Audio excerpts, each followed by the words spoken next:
நிறைய பேர் கவனிச்சிருப்பீங்க, இப்போல்லாம் சின்ன சின்ன பசங்க ரேப்பிடோ ஓட்டுறாங்க, ஸ்விக்கி டெலிவரி பண்ணுறாங்க, ஜொமேட்டோவில் டன்ஸோ இந்த மாதிரியான டெலிவரி விஷயங்களில் நிறைய குட்டி குட்டி பசங்க இறங்கிட்டாங்க. இவங்க எல்லாருமே பெரும்பாலும் ஏதோ ஒரு கிராஜுவேஷனோ இல்லை இன்ஜினியரிங்கெல்லாம் படிச்சுட்டு இந்த மாதிரி வேலைகள் பார்க்குறவங்களாம் இருக்காங்க. அந்த மாதிரி ஒரு பையனை நான் சமீபத்தில் மீட் பண்ணப்போ அவங்க கூட ரேப்பிடோவில் ட்ராவல் பண்ணிக்கிட்டு இருக்கப்போ அவன் நிறைய விஷயங்கள் பேசிக்கிட்டே போனான்.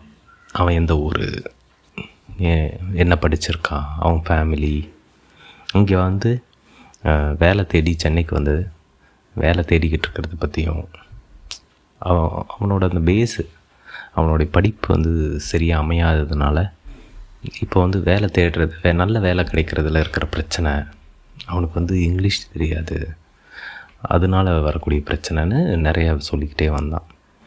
அப்போ அவன் ஒன்று சொன்னான், ஒருவேளை எனக்கு மறுபடியும் சான்ஸ் கிடச்சிதுன்னா ஒழுங்காக படிச்சிருவானே, நான் இங்கிலீஷ் கற்றுக்குவேன், நான் என்னை இன்னும் கொஞ்சம் எம்ப்ளாயபிளாக மாற்றிருப்பேன் அப்படிங்கிற மாதிரி விஷயங்கள் அவன் பேசிகிட்டே வந்தான்.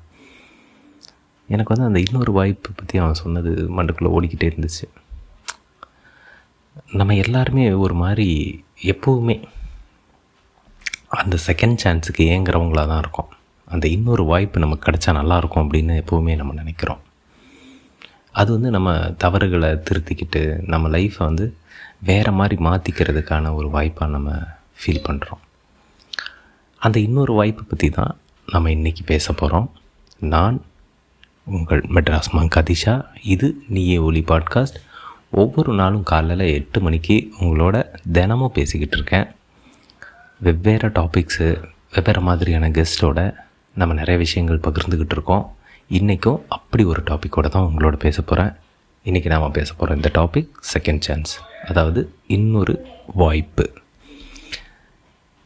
இந்த இன்னொரு வாய்ப்பு அப்படிங்கிறது படிப்பில் மட்டும் இல்லை, உறவுகளில், நம்ம இழந்த பல விஷயங்களில் நம்ம எப்போவுமே நமக்கு அந்த ஒரு ஏக்கம் இருந்துக்கிட்டே இருக்கும்.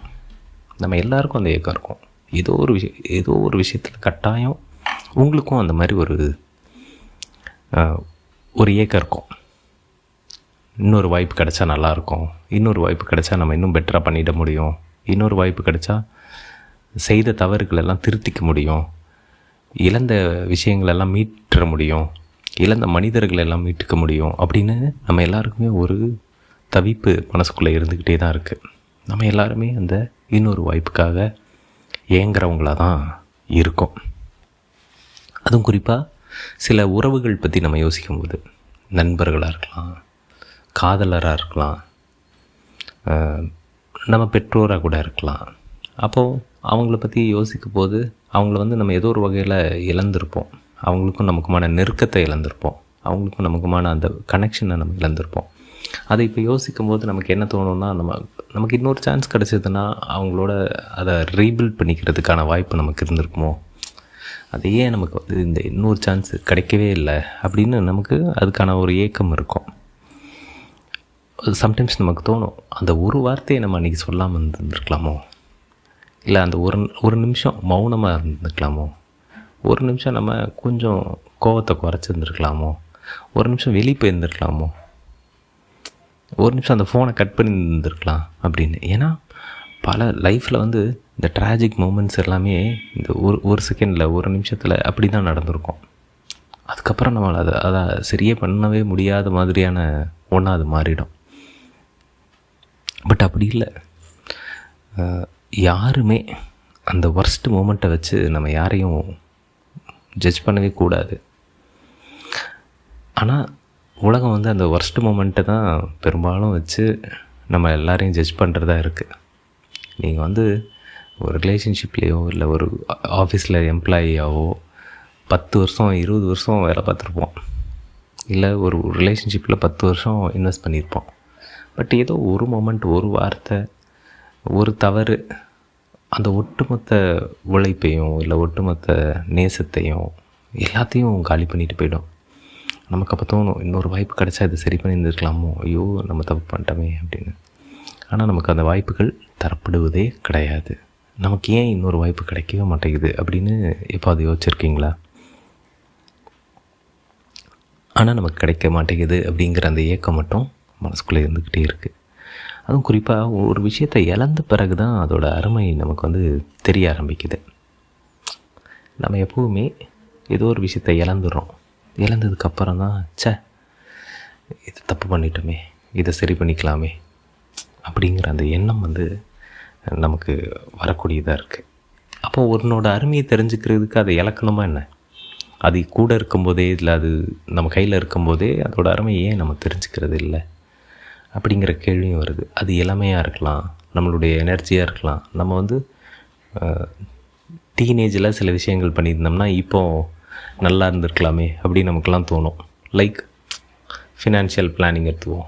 நான் வந்து சின்ன வயசுலேருந்து ஒழுங்காக ஃபினான்ஸை வந்து பிளான் பண்ணியிருந்தேன்னா இப்போ ஒரு மாதிரி நல்லா இருந்திருப்பேனே அப்படின்னு நம்ம நினைப்போம். சின்ன வயசில் ஒழுங்காக படிச்சிருந்தா இப்போ நல்லா இருந்திருப்போம். நல்ல பார்ட்னரை சூஸ் பண்ணியிருந்தால் இப்போ நல்லா இருந்திருப்போம். இந்த டிசிஷன் மேக்கிங்ஸ் இருக்குல்ல, இதை வந்து மாற்றுறதுக்கான மறுபடியும் ஒரு வாய்ப்பு நம்ம எல்லாருக்குமே கிடைக்குதான்னு நம்ம பார்த்துக்கிட்டே இருக்கோம். பக்கத்தில் யாரோ மிக்ஸி போட்டு ஓட்டுறாங்க. அப்போது சில நேரம் வந்து வாழ்க்கை நம்மளை எங்கேயோ ரொம்ப தூரம் கூட்டிகிட்டு போயிடும். நம்ம திரும்பி பார்க்கும்போது நம்ம நினச்ச இடத்துக்கு வந்து சேர்ந்துருக்க மாட்டோம். நம்ம என்னவாவோ ஆகணும்னு ஆசைப்பட்டிருப்போம். உதாரணத்துக்கு நான் வந்து சின்ன வயசில் ஒரு அத்லெட் ஆகணும்னு ஆசைப்பட்டேன். எனக்கு வந்து பயங்கரமாக ஓடுறது ரொம்ப பிடிக்கும். உசைன் போல்ட் மாதிரி சும்மா அப்படி பறந்துட்டு ஓடணும்னு ஆசைப்பட்டிருக்கேன். ஆனால் லைஃப் வந்து அப்படி எனக்கான வாய்ப்பை கொடுக்கல. அப்போ வந்து ஒரு ஷூ வாங்குறதுக்கே பெரிய லக்ஸரி. ஏன்னா செப்பலே இல்லாமல் தான் நம்ம வாழ்ந்துட்டுருப்போம். அப்போ ஷூக்கெலாம் எங்கே போகிறது? அதனாலேயே அந்த வாய்ப்பை வந்து அந்த விஷயத்தை வந்து என்னால் செய்ய முடியல. ஒரு வேளை என்னால் திரும்பியும் அந்த காலத்துக்கே போய் என்னை சரி பண்ணிக்கணுன்னா நான் எப்படியாவது அன்றைக்கி அத்லெட் ஆகியிருப்பேன். இந்த மாதிரி நம்ம எல்லாருக்குமே ஒரு ஏக்கம் இருக்கும் மனசுக்குள்ளே. அப்போது நமக்கு இன்னொரு வாய்ப்பு கிடச்சிச்சின்னா நம்மளால் ஓட முடியுமா அப்படின்னா எனக்கு அது கிடச்சிது. 30 வயசில் நான் மேரத்தான் ஓட ஆரம்பித்தேன். அப்போ நான் ஃபிக்ஸ் பண்ணேன், நான் இனிமேல் ஒரு அத்லெட்டாக வாழ போகிறேன் அப்படின்னு. எல்லோரும் சிரித்தாங்க, என்னடா 30 வயசில் நீ இனிமேல் எப்படி ஓடுவேன்? நான் ஓடுவேன். நான் டெய்லியும் ப்ராக்டிஸ் பண்ணேன், பயங்கரமாக ஓட ஆரம்பித்தேன். என் வயசு, என்னுடைய புகைப்பழக்கம், இது எல்லாத்தையும் தாண்டி அந்த பழக்கத்தையெல்லாம் விட்டுட்டு அது உருவாக்கின பாதிப்பெல்லாம் விட்டுட்டு நான் ஓட ஆரம்பித்தேன். அதுதான் என்னோடய செகண்ட் சான்ஸ்ன்னு நான் முடிவு பண்ணேன். அப்போ நான் பயங்கரமாக ஓட ஆரம்பித்து சென்னை மேரத்தானில் டாப் 10 வரைக்கும் ரீச் பண்ணேன். என்னோடய ஏஜுக்கும் என்னோடய உடல் நலத்துக்கும் அதுவே பெரிய சாதனை தான். பட் அதுதான் எனக்கு கிடைச்ச செகண்ட் சான்ஸ் அப்படின்னு நான் நினச்சேன். செகண்ட் சான்ஸ் அப்படின்னோடனே இந்த இன்னொரு வாய்ப்பு ஏன் முக்கியம் அப்படின்னு ரிச்சர்ட் பிரான்சன் அப்படின்னு ஒருத்தர் இருக்கார். அவர் வந்து ஒரு விஷயம் சொல்கிறாரு. அவரை பற்றி ஃபஸ்ட்டு சொல்லிடுறேன். அவர் யார் அப்படின்னா, வெர்ஜின் அப்படின்னு ஒரு கம்பெனி இருக்குது. உலகம் முழுக்க வெர்ஜின் மொபைல்ஸ் எல்லாம் கூட இருக்கும். வெர்ஜின் மொபைல் கம்பெனி கூட இருந்துச்சுன்னு நினைக்கிறேன். அவங்க வந்து ஏர்லைன்ஸ் வச்சுருக்காங்க, நிறைய கம்பெனி வச்சுருக்காங்க. அந்த கம்பெனியோட ஓனர் தான் அந்த ரிச்சர்ட் பிரான்சன். அவர் வந்து அவர் கம்பெனியில் சிறை கைதிகளாக இருந்து ரிலீஸ் ஆனவங்கள வேலைக்கு எடுக்கிறாரு. அதை வந்து தொடர்ச்சியாக பண்ணிக்கிட்டே இருக்கார். அதுக்கு அவர் சொல்லக்கூடிய காரணம் என்னென்னா, யாரையும் வந்து எல்லா மனிதர்களுக்கும் நம்ம செகண்ட் சான்ஸ் கொடுக்கணும், அது ரொம்ப முக்கியம். ஒரு 2வது வாய்ப்பு கொடுக்கும்போது மனுஷங்க வந்து ரொம்ப பெட்டராக வேலை பார்ப்பாங்க. அவங்களுக்கு வாழ்க்கை இருக்குன்ற நம்பிக்கையை நம்ம கொடுக்குறோம். ஏன்னா நம்ம சமூகத்தில் வந்து பார்த்திங்கன்னா, ஒருத்தன் தப்பு செஞ்சுட்டான்னு வச்சுங்க, அவனுக்கு நம்ம திரும்பி வாய்ப்பு தரமாட்டோம். நமக்கும் அது நடந்திருக்கும், நமக்கும் வாய்ப்பே கிடச்சிருக்காது. அப்படி இல்லை, எல்லா மனுஷனுக்கும் திருந்தி சுயமரியாதையோடு வாழ்கிறதுக்கான வாய்ப்பை வந்து நம்ம எல்லாருமே கொடுக்கணும். எல்லா நிறுவனங்களும் இதை ஃபாலோ பண்ணணும் அப்படின்னு அவர் சொல்கிறாரு. அதுக்கு ஒரு காரணம் இருக்குது. அவர் வந்து சின்ன வயசாக இருக்கும்போது 15 வயசில் அவரோட டீச்சர் வந்து சொல்கிறாரு, இவர் வந்து ஒரு பேட் ஸ்டூடெண்ட்டு. அப்போ ஒன்று நீ வந்து மில்லியனராக இருப்ப, வளர்ந்து பெரியவனானதுக்கப்புறம் நீ மில்லியனராக இருப்ப, இல்லைன்னா ஒரு சிறை கைதியாக இருப்பேன்னு. அதுக்கேற்ற மாதிரி 20 வயசில் அவர் ஜெயிலுக்கு போயிடுறாப்புல. ஏதோ டேக்ஸு ஏவேஷன் வந்து பண்ணி அவர் வந்து பிடிச்சி ஜெயிலில் போட்டுறாங்க. நல்ல வேலையாக அவர் என்ன சொல்கிறாருன்னா, அன்றைக்கி எனக்கு வந்து ஒரு நல்ல பெற்றோர் இருந்தாங்க, அவங்களுக்கு சொந்தமாக வீடு இருந்துச்சு, கொஞ்சம் பணம் இருந்தது, அதனால் என்னை உடனே ஜெயிலேருந்து வெளியே எடுத்துட்டாங்க. இதெல்லாம் இல்லாதவங்க என்ன பண்ணியிருப்பாங்க? ஒருவேளை நான் வந்து ஒரு 2 வருஷம் ஜெயிலில் இருந்திருந்தேன்னா என் வாழ்க்கையே மாறி போயிருக்கும். எனக்கு வந்து மறுபடியும் அப்புறம் யாருமே எனக்கு அந்த 2வது வாய்ப்பை வந்து மறுபடியும் கொடுத்துருக்கவே மாட்டாங்க. எனக்கு அந்த இன்னொரு வாய்ப்பு கிடச்சிருக்காது அப்படின்னு அவர் ரொம்ப ஃபீல் பண்ணி சொல்கிறார். அப்போது அந்த வாய்ப்பு வந்து எல்லாருக்கும் கிடைக்கணும்னு நான் முடிவு பண்ணேன். அப்போ நான் நிறுவனம் ஆரம்பித்தப்போ நான் நிறைய சிறை கைதிகளை வந்து எம்ப்ளாய் பண்ண ஆரம்பித்தேன். என் கம்பெனியில் எல்லாருமே பெரும்பாலானவங்க முன்னாள் சிறை கைதிகள் தான். ஆனால் நான் தோற்று போயிடல, அவங்களாம் ரொம்ப சிறப்பாக இன்னும் வேலை செஞ்சுக்கிட்டே இருக்காங்க அப்படின்றாரு. அது வந்து ரொம்ப மோட்டிவேட்டிங்காக இருந்துச்சு. சரி, அவர் மேலே இப்போ வந்து சில விமர்சனங்கள் வைக்கிறாங்க, எல்லாம் தாண்டி அவருடைய அந்த முயற்சி வந்து ரொம்ப முக்கியமானதாக நான் பார்க்குறேன். நான் சமீபத்தில் வந்து ஒரு ஹோட்டலுக்கு சாப்பிட போயிருந்தப்போ அங்கே வந்து ஒரு 65 சம்திங் ஆர்டர் பண்ணுறோம். நான் ஃப்ரெண்ட்ஸ் எல்லாம் போகிறோம். ஃப்ரெண்டு இந்த மாதிரி ஒன்று ஆர்டர் பண்ணுறாரு. அது நல்லா இல்லை. அவருக்கு பயங்கரமாக கோவம் வந்துருச்சு, கச்சாமச்சான்னு. ஏன்னா அவங்க வந்து ஏதோ உப்பு போடல, காரம் சரியில்லை, அந்த மாதிரி நல்லாவே பண்ணல, ஆறி போயிருந்துச்சுன்னு. இவருக்கு செம்மையாக கோவம் வந்துருச்சு. கடுமையாக வந்து அந்த சர்வ் பண்ணுறவர் வந்து பயங்கரமாக திட்டார். அப்புறம் நான் வந்து அவரை கொஞ்சம் அமைதியாக, இட்ஸ் ஓகே, இருங்க ஒரு நிமிஷம் சார், இது கொஞ்சம் நல்லா இல்லை, கொஞ்சம் பெட்டராக பண்ணி கொடுங்க அப்படின்னு சொல்லி கேட்டோன்னே அந்த சர்வர் வந்து ரொம்ப கலங்கி போயிட்டார் இவர் திட்டினதில். உடனே இதை தூக்கிட்டு போனார். திருப்பி போய் அவங்க பெட்டராக பண்ணி கொண்டு வந்தாங்க. அவங்க கொண்டு வந்தது இந்த வாட்டி ரொம்ப நல்லா இருந்துச்சு, சூடாக இருந்துச்சு, சுவையாக இருந்தது. அப்போ எனக்கு தோணுச்சு, ஒரு மனுஷங்களுக்கு செகண்ட் சான்ஸ் கொடுக்கும்போது அவங்க முதல்ல பண்ண தவறுகள் எல்லாத்தையும் திருத்திக்கிட்டு இன்னும் பெட்டராக ஒரு விஷயம் செய்யக்கூடியவங்களாக மாறிடுறாங்க இல்லையா? அது ரொம்ப ஆச்சரியமாக இருந்தது. கிட்டத்தட்ட அந்த சிக்கன் மாதிரி தான் எல்லாருமே, நானுமே அதை பண்ணுவேன். எனக்கு வந்து ஒரு 2வது வாய்ப்பு யார் கொடுத்தாங்கனாலும் நான் அது என் தப்பெல்லாம் திருத்திக்கிட்டு இன்னும் பெட்டராக நடந்துக்கணும்னு ட்ரை பண்ணுவேன். சம்டைம்ஸ் அது ஒர்க் ஆகும், சம்டைம்ஸ் ஒர்க் ஆகாமல் போகலாம். பட் ஆனால் செகண்ட் சான்சஸ் எல்லாருக்குமே ரொம்ப முக்கியம். இப்போ நம்ம செகண்ட் சான்ஸ் எவ்வளோ எதிர்பார்க்குறோமோ, நம்ம எத்தனை பேருக்கு செகண்ட் சான்ஸ் கொடுக்குறோன்றதையும் நம்ம கவனிக்கணும். நம்ம வந்து மனசுக்குள்ளே வந்து ஒரு பெரிய டேஸ்ன்னு நினச்சிக்கிட்டு யாருக்குமே, நான்லாம் ஒரு வாட்டி தான், ஒரே சான்ஸ் தான் என்கிட்டலாம், நான் யாருக்கும் இன்னொரு வாய்ப்பு தரமாட்டேன் அப்படின்னு சொல்கிறவங்களாம் நான் நிறைய பேர் பார்த்துருக்கேன். அப்படிலாம் இல்லை. நம்ம எவ்வளோக்கு எவ்வளோ இன்னொரு வாய்ப்புக்காக ஏங்குறோமோ அதே வாய்ப்புகளை மற்ற மனிதர்களுக்கும் நம்ம கொடுக்கணும் அப்படிங்கிறது ரொம்ப முக்கியம். அது வந்து அதுதான் வந்து உலகத்தை வந்து ரொம்ப அழகாக மாற்றும் அப்படின்னு எனக்கு தோணுது. அதனால தான் நம்ம ஊரில் வந்து சினிமா ஸ்டோரிஸ் எல்லாம் பார்த்திங்கன்னு வச்சுக்கங்களேன், அது எல்லாமே பெரும்பான்மையான வெற்றி பெற்ற படங்களோட கதை எல்லாமே பார்த்திங்கன்னா செகண்ட் சான்சஸ் பற்றி தான் இருக்கும், அந்த ரெடம்ஷன் பற்றி தான் இருக்கும். ஆக்சுவலாக ஒரு ஹீரோ வந்து அங்கேருந்து தான் உருவாகும். ஹீரோ வந்து வேறு ஒரு வாழ்க்கையில் இருப்பான், அவன் வந்து நிறைய தப்புகள் செய்வான், அதுக்கப்புறம் அவன் வாழ்க்கையில் திருந்தி மறுபடியும் தான் செஞ்ச தவறுகள் எல்லாம் திருத்திக்கிட்டு ஒரு நல்ல மனிதனாக மாறுவான் அப்படிங்கிறது இருக்குல்ல.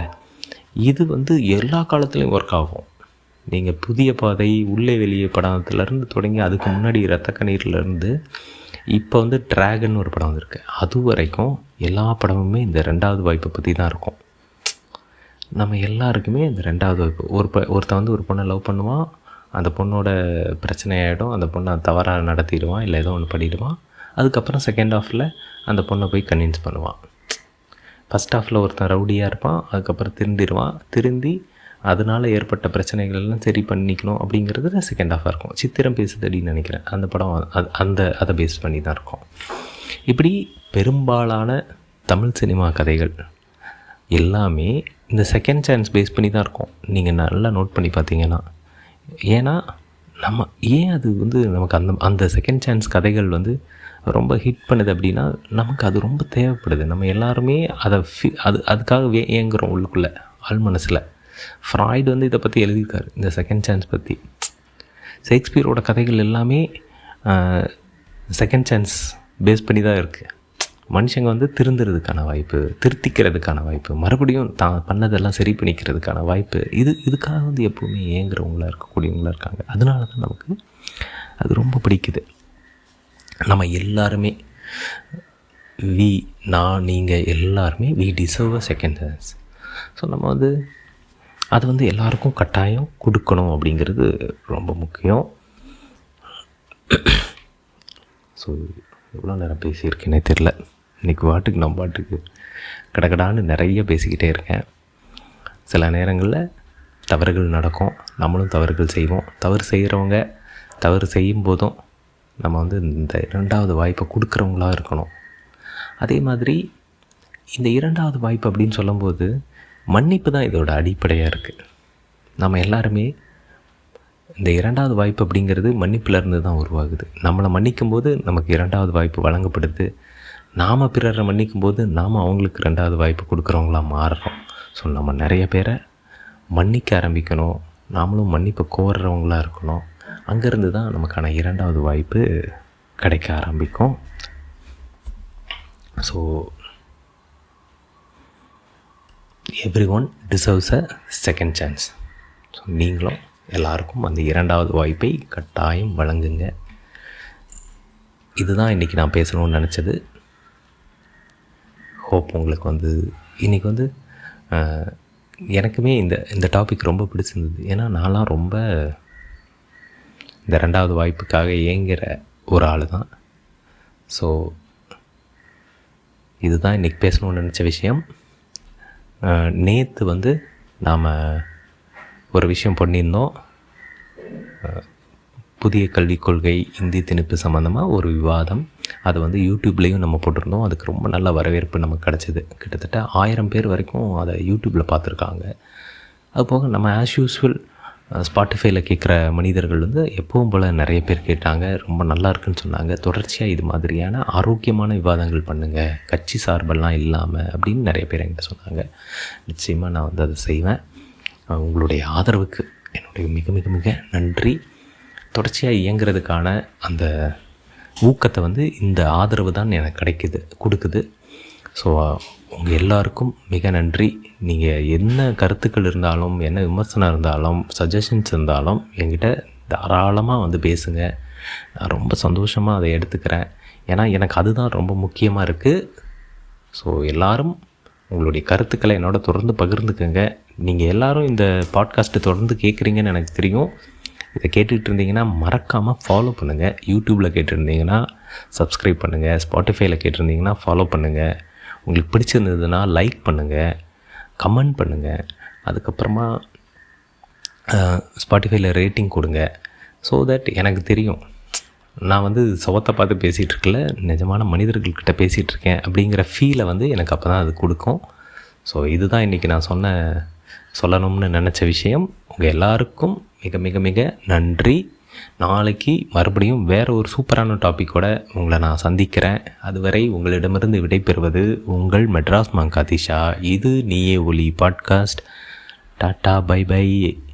மறந்துட்டேன், ஒரு விஷயம் சொல்ல மறந்துட்டேன். எல்லோரும் ரொம்ப ஹாப்பியாக இருங்க, நல்லா ஸ்மைல் பண்ணுங்கள். இன்றைக்கி ஒரு மண்டே. ஸோ இந்த வாரம் ஃபுல்லாக நிறைய வேலை இருக்கும். சந்தோஷமாக செய்யுங்க, ஹாப்பியாக இருங்க. Be happy and always smile. நன்றி, வணக்கம்.